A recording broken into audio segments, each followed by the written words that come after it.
Good afternoon students, hope you all are fine. आज हम करेंगे अकाउंटेंसी का chapter number 3, accounting principles. Principles का मतलब क्या होता है? सिद्धांत।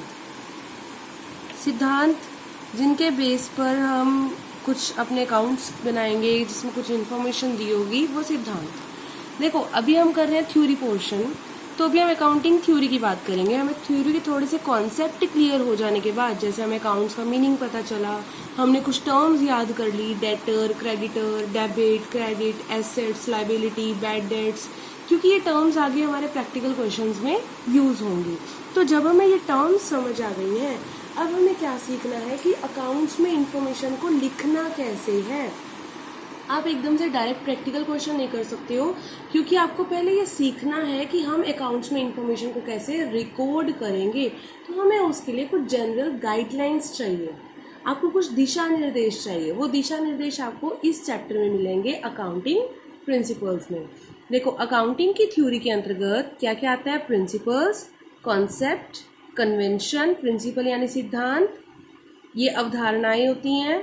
कॉन्सेप्ट्स या अजम्पशन, हम जो मान कर चलते हैं, एज्यूम करते हैं, दोज आर कॉन्सेप्ट्स।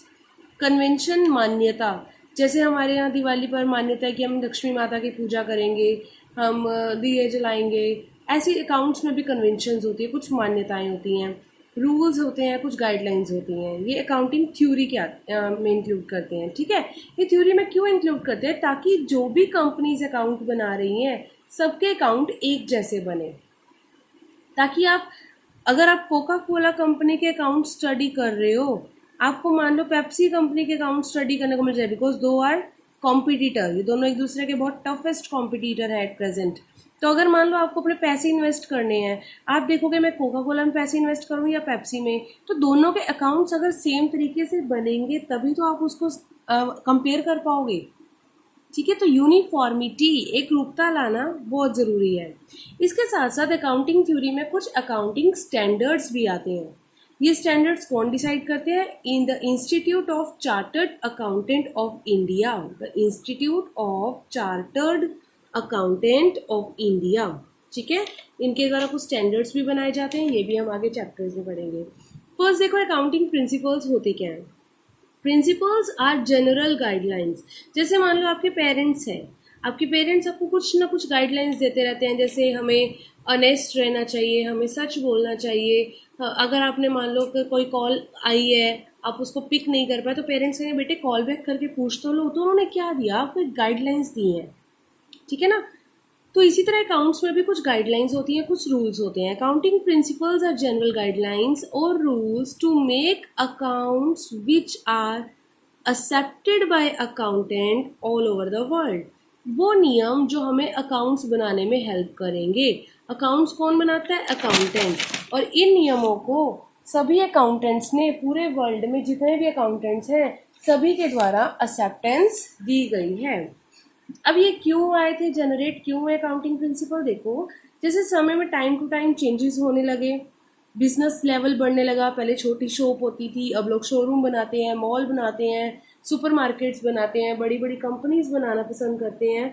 तो जो इन्वेस्टर्स हैं, जिन लोगों के पास पैसे बहुत सारे हैं, उनके पास इन्वेस्ट करने के सोर्सेज भी बढ़ गए हैं। पहले आपके पास सिर्फ एक सोर्स होता था बैंक में जमा करवाना, पोस्ट ऑफिस में जमा कराना, गोल्ड खरीद लिया, प्रॉपर्टी खरीद ली। आज के टाइम में तो हम कंपनी में भी पैसे इन्वेस्ट कर सकते हैं, हम कंपनी के शेयर खरीद सकते हैं, हम कंपनी के डिबेंचर खरीद सकते हैं, ठीक है ना। तो आज के टाइम में कंपनी अपने सिर्फ एक नेशनल लेवल पर नहीं रही, उसने इंटरनेशनल लेवल को एक्सेप्ट कर लिया है। अब उसका बिजनेस इंटरनेशनल लेवल पर होता है। तो अब मैं मान लो एक ब्रांच इंडिया में है, एक ब्रांच फॉरेन में है, तो दोनों ब्रांचेस के अकाउंट्स कैसे होने चाहिए? सेम। तो अकाउंट्स में एक रूपता बनाए रखने के लिए हमें कुछ दिशा निर्देश चाहिए।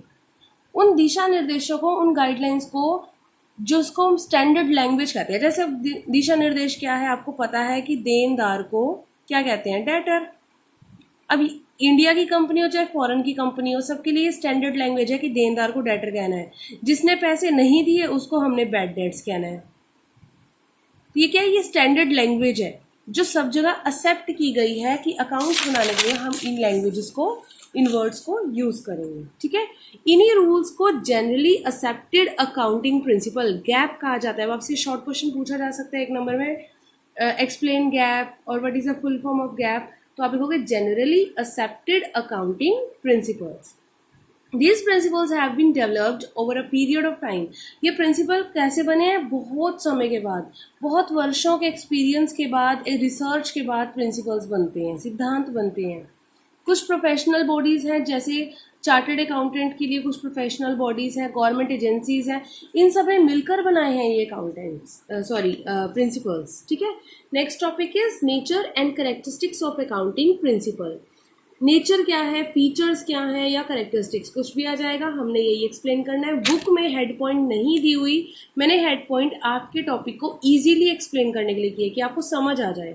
First is uniform set of rules. Uniform का मतलब क्या होता है? एक जैसा, एक जैसे रूल्स हो, चाहे वो कंपनी छोटी हो, बड़ी हो, मीडियम साइज की हो, चाहे वो इंडिया की कंपनी हो, फॉरेन की कंपनी हो, सभी कंपनियों के अकाउंट्स बनाने के जो नियम हैं वो सेम होने चाहिए। सभी कंपनीज जो अकाउंट्स बना रही हैं उनके नियम क्या होने चाहिए? सेम। तो अकाउंटिंग प्रिंसिपल्स क्या कहते हैं? ये सेट ऑफ रूल्स हैं, ऐसे नियम इसमें दिए गए हैं प्रिंसिपल में जो एक जैसे हैं, जिसकी वजह से हमारे अकाउंट्स भी एक जैसे बनेंगे। Next is derived from experience. कभी भी कोई भी सिद्धांत, चाहे वो हमारी मैनेजमेंट का है, अकाउंट्स का है, साइंस का है, कभी भी एक दिन में नहीं बनते। सिद्धांत कहीं के भी हो, एक दिन में नहीं बनते। सिद्धांत बहुत सालों की मेहनत, बहुत सालों के एक्सपीरियंस, रिसर्च के बाद बनते हैं। The same way accounting principles भी एक्सपीरियंस और रिसर्च के बाद बने हैं। Not tested in laboratory. इसकी एक कमी ये है, जैसे साइंस के प्रिंसिपल है, केमिकल में क्या होता है, केमिस्ट्री में हमने इतना केमिकल ये लेना है, इतना केमिकल ये लेना है, इसको हम लैब में टेस्ट करके देखेंगे कि अगर हम इतना इतना केमिकल यूज़ करेंगे तो हमें ये एक मेडिसिन मिलेगी। ठीक है ना, हम साइंस के, हम फिजिक्स के, केमिस्ट्री के सभी प्रिंसिपल्स को हम लैब में टेस्ट कर सकते हैं, लेकिन अकाउंट्स के प्रिंसिपल को टेस्ट नहीं किया जाता। हमें कैसे पता चलेगा अकाउंट्स के प्रिंसिपल ठीक हैं? जब हमें वो सही इन्फॉर्मेशन दे रहे हैं, जब हमारे अकाउंट्स सही बन रहे हैं, इसका मतलब हमारे अकाउंटिंग प्रिंसिपल ठीक है, लेकिन हम उनको टेस्ट नहीं कर सकते। Not static. स्टैटिक का मतलब स्थिर। अकाउंटिंग प्रिंसिपल स्थिर नहीं होते, ये समय के अनुसार बदलते रहते हैं। कैसे टाइम चेंज हुआ, गवर्नमेंट ने कोई नई पॉलिसी लॉन्च कर दी, तो उस पॉलिसी में हमने देखा कि हमारी कंपनी को अकाउंट्स बनाने में दिक्कत हो रही है। फिर जो बड़े बड़े एक्सपर्ट्स हैं वो डिसाइड कर लेंगे आगे से हम ऐसे नहीं ऐसे अकाउंट्स बनाया करेंगे, इसमें हम ये चेंज कर दिया करेंगे। अब जैसे जीएसटी का सडन चेंज तो नहीं आया, जीएसटी भी प्री प्लान्ड रहा, तो अकाउंटेंट्स ने उसको भी तो शो करना सिखाया कि अकाउंट्स में कैसे दिखाया जाएगा जीएसटी को। तो अकाउंटिंग प्रिंसिपल्स चेंज होते रहते हैं। Acceptance of accounting principles. Last feature acceptance. अब हमने बोला इसको लैब में टेस्ट नहीं किया जाएगा, तो इसको हम एक्सेप्ट कैसे कर लें, हम स्वीकार कैसे करेंगे? हमें 3 चीज़ों का ध्यान रखना है, relevance, objectivity and feasibility. Relevance, objectivity and feasibility. Relevant कब होंगे? जब वो सही इन्फॉर्मेशन प्रोवाइड कर रहे हैं, जो इन्फॉर्मेशन यूजर को चाहिए वही इन्फॉर्मेशन देंगे तो वो रेलिवेंट है। ऑब्जेक्टिविटी, जब उसमें हमारी पर्सनल बायसनेस नहीं होगी, हम बिल्कुल सही इन्फॉर्मेशन, मान लो मुझे फ़ायदा हो रहा है अगर मैं कुछ डाटा ऊपर नीचे कर दूं, मैं 590 का 950 कर दूं ताकि मेरे को प्रॉफिट ज़्यादा शो हो जाए, तो इसका मतलब मैंने अकाउंट्स में चेंज कर दिया, इसका मतलब मैंने इस प्रिंसिपल को फॉलो नहीं किया। तो अकाउंटिंग प्रिंसिपल ऑब्जेक्टिविटी क्या कहती है कि हमें किसी भी तरह का हेर फेर नहीं करना, हमें एक्यूरेट इन्फॉर्मेशन प्रोवाइड करनी है। फिजिबल कब होगा? जब अकाउंटिंग प्रिंसिपल को अप्लाई करने के लिए हमें कोई खर्चा नहीं करना पड़ेगा, हमें कोई दिक्कत नहीं फेस करनी पड़ेगी। फिजिबल, ठीक है। नेक्स्ट है काइंड्स ऑफ अकाउंटिंग प्रिंसिपल। हमारा मेन यही चैप्टर है, काइंड्स ऑफ अकाउंटिंग प्रिंसिपल। देखो काइंड्स 2 तरह के हैं, accounting concept and assumptions. Concept भी कह सकते हैं और अजम्पशंस भी कह सकते हैं। एज्यूम करना, हम कहते हैं मान लो ऐसा होगा, मान लो कल बारिश होगी, तो हम एज्यूम करके चलेंगे, लेकिन ये एजम्पशन हमें माननी पड़ेगी। अवधारणा, अकाउंटिंग कन्वेंशन, मान्यता, जो हमारे बड़े बुजुर्ग कह के गए हैं, मान्यता कन्वेंशन है। हमारे ये कहते हैं कि रात को नेल्स नहीं काटते, what is this? It's a convention. ये मान्यताएं हैं जो हमने स्वीकार की हैं, ठीक है। देखो सबसे पहले हम करेंगे अकाउंटिंग कॉन्सेप्ट्स या अजम्पशन। अकाउंटिंग लैंग्वेज को इजी बनाने के लिए एवं अकाउंटिंग इंफॉर्मेशन को सभी कंपनियों की सेम इंफॉर्मेशन प्रोवाइड करें। जो भी हम अकाउंट्स में इंफॉर्मेशन दे रहे हैं, जितनी भी कंपनीज अकाउंट्स बना रही हैं, तो वो अकाउंट्स में दी गई इंफॉर्मेशन, अब ऐसा ना हो कि एक कंपनी में डेटर का मीनिंग देनदार हो और एक कंपनी में उसका मीनिंग लेनदार हो, तो दोनों का मीनिंग चेंज हो जाएगा। देनदार का मतलब जिसने पैसे देने हैं, लेनदार का मतलब जिसने पैसे लेने हैं। तो डेटर का मीनिंग क्या बताया गया है? देनदार, जिसने पैसे देने हैं, ताकि सभी कंपनियां डेटर को देनदार ही मानकर चलें। इसीलिए क्या बनाया गया? Accounting principle, accounting concept. Accountants have agreed on number of concepts which are usually followed for preparing financial statement.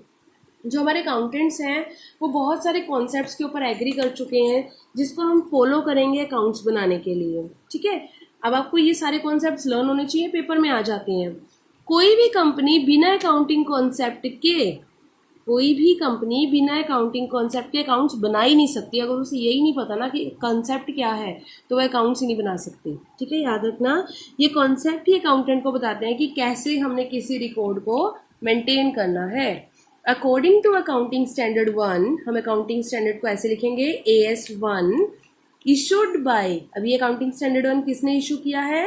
Institute of chartered accountant of India, ICAI।